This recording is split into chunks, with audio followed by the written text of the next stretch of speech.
या अछूत हिंदुओं ने सवर्ण हिंदुओं की कलश यात्रा रोक दी। अगर उस गांव के ठाकुरों ने अम्बेडकर जयंती निकालने के लिए ये कहा परमिशन नहीं है, तो अगर फिर दलित ये कह रहे हैं, जाटव ये कह रहे हैं, चमार ये कह रहे हैं कि मेरे मोहल्ले के अंदर आने के लिए कलश यात्रा निकालने के लिए परमिशन नहीं है, तो उसमें गलत क्या? शुरुआत किसने की? शुरुआत तो ठाकुरों ने की ना भाई। अगर ठाकुर प्यार मोहब्बत जयंती के लिए परमिशन लेनी पड़ती है ना, तो देखिए तो जल्लूस कोई भी हो, वो चाहे अम्बेडकर जयंती का हो, चाहे वो कलश यात्रा का हो, चाहे किसी कोई धार्मिक जल्लूस हो, कोई भी धार्मिक हो, उस जल्लूस के लिए सरकार से परमिशन ली जाती है। या फिर दोनों समाज के बीच में इतनी अच्छी बातचीत हो कि आप मेरे घर आइए, मैं आपके घर आऊँ ना, हमें सरकार से बात। सेकेंडरी चीज़, हमारा आपसी भाईचारा बहुत अच्छा है। मैं तो चाहता हूँ इस देश के अंदर बाबा साहब की जयंती निकले तो ब्राह्मण हाथ में झाड़ू लेकर के रोड साफ करता हुआ आगे आगे चले।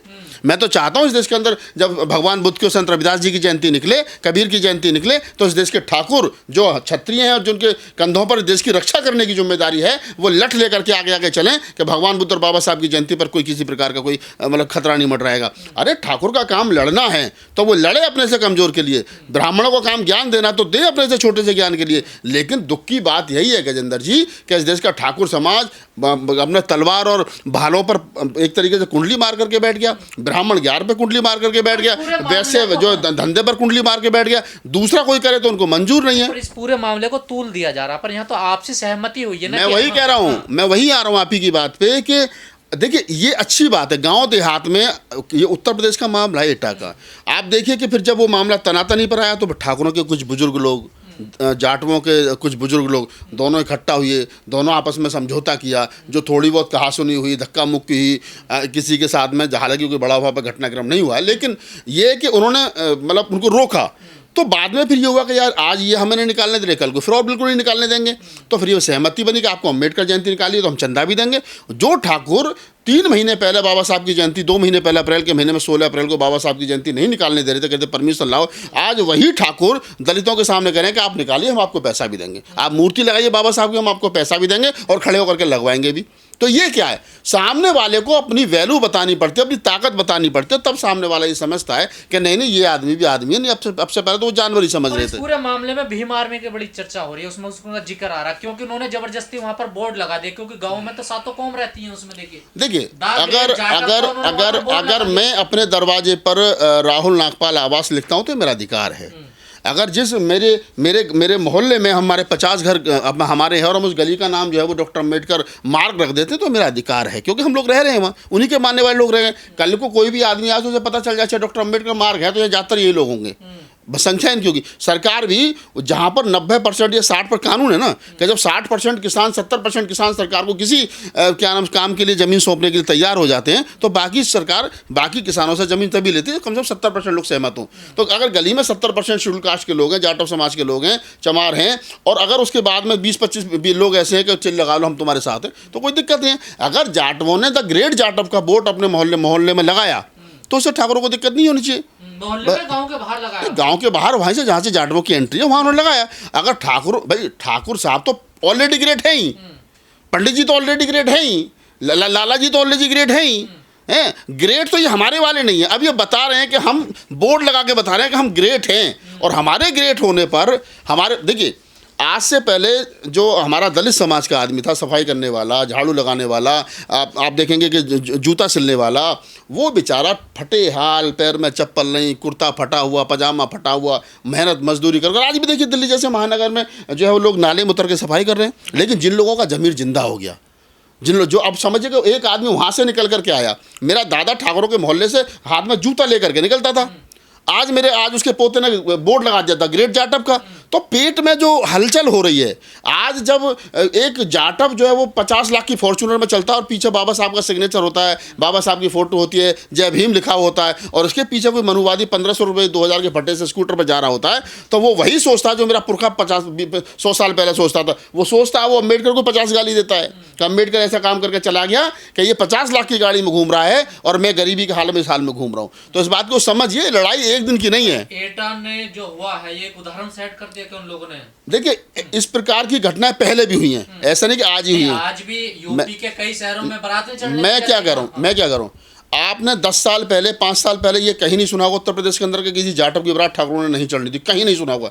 ये आदित्यनाथ योगी जो बाबा हैं मठाधीश, इनकी सरकार बनने के बाद में ठाकुरों में थोड़ा सा उबाल आया है कि हमारी सरकार, हमारा डीएम, हमारा एसडीएम, हमारा थाना इंचार्ज, तो वो कह रहे ये कैसा हम चढ़ा लेंगे।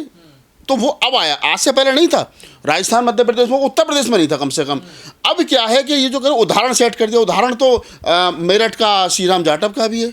जब जाटव और गुजरों में झगड़ा हुआ, लड़की छेड़ दी गई, तो शायद श्री राम आज भी आजीवन कारावास की जेल सजा काट रहे हैं। 15-20 गुजर मारे गए थे उसमें, जाटव भी मारे गए थे। उदाहरण तो खरवा गांव का भी है, जहां पर ठाकुर और जाटवों में विवाद हुआ तो ठाकुर मारे गए थे। और तो उदाहरण हमेशा रहे, लेकिन पिछले 10-12 साल में इस प्रकार का उदाहरण, जब इनका आतंक बढ़ गया 3-4 साल में कि जाटवों की बारात यहाँ रोक दी, जाटवों की बारात वहाँ रोक दी, तो उनको लगा कि रोकना चाहिए। तो उन्होंने सेट किया कि अगर तुम ये करो तुम ये करेंगे। और अब देखना, मैं पूरी जिम्मेदारी साथ करूँ, इस घटना के बाद में अब कोई भी उत्तर प्रदेश के अंदर किसी जाटव की, किसी दलित की घोड़ी पर बारात चढ़ने से या डीजे बजाने से रोकने से पहले 4 बार सोचेंगे, कहेंगे कि नहीं आप करोगे तो ये भी फिर कुछ करेंगे। पुलिस प्रशासन को भी एक संदेश है ये। बिल्कुल संदेश है। पुलिस प्रशासन जो शासन प्रशासन के दबाव में जो वो गलत डिसीजन ले रहे हैं, भाई अम्बेडकर जयंती की आप परमिशन नहीं दे रहे हो, कह रहे नहीं निकालोगे, परमिशन नहीं है, लेकिन कलश यात्रा करें नहीं, ये तो धार्मिक मामला है, ये तो आस्था का मामला, आप निकाल लो।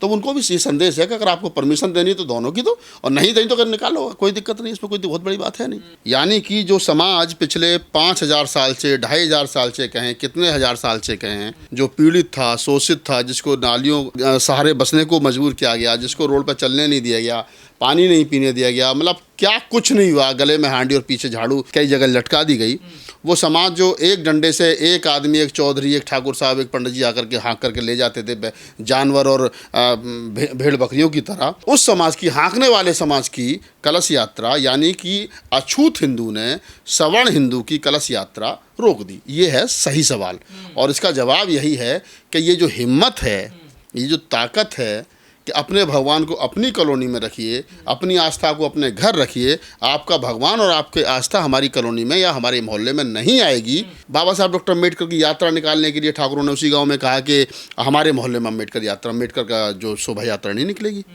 तो उन्होंने कहा कि मेरे पास परमिशन नहीं है।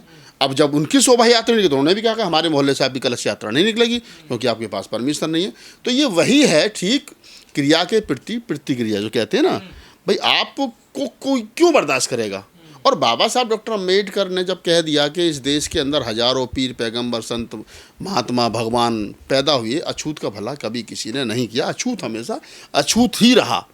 तो आज वो जो अछूत बाबा साहब डॉक्टर अम्बेडकर के संघर्ष की वजह से, बाबा साहब डॉक्टर अम्बेडकर के 4-4 बच्चों की कुर्बानियों की वजह से, बाबा साहब डॉक्टर अम्बेडकर के पूरे जीवन जो उन बाबा साहब उनको दे करके गए, उसको पाने के बाद जो थोड़ी सी ताकत, थोड़ी सी ऊर्जा उसके अंदर आई है, तो वो ये उस लेवल पर आया है कि आज उस सवर्ण समाज के लोगों से ये कह रहा है कि आपको मेरे मोहल्ले के अंदर घुसने के लिए इजाज़त लेनी पड़ेगी। और ये बड़ी बात है, ये बड़ी बात है कि वो अछूत ये कह रहा है कि मेरे मोहल्ले में अगर आओगे तो आपको परमिशन लेनी पड़ेगी, मैं आपको अपने मोहल्ले के अंदर नहीं घुसने दूंगा, क्योंकि आप मुझे अपने मोहल्ले के अंदर अम्बेडकर की फ़ोटो लेकर के नहीं घुसने दे रहे हो, तो मैं अपने मोहल्ले के अंदर आपको ये कलश यात्रा सर पर लेकर के जो आपकी महिला आ रहे हैं, मैं अपने मोहल्ले के अंदर नहीं निकलूंगा। धार्मिक मामला था ना, बरसों से कलश यात्रा निकलती आ रही है वहाँ, ये परंपराएं हैं उन लोगों की। देखिए, तो बरसों से उनकी कलश यात्रा निकली तो अच्छी बात है, अपने घर निकालो।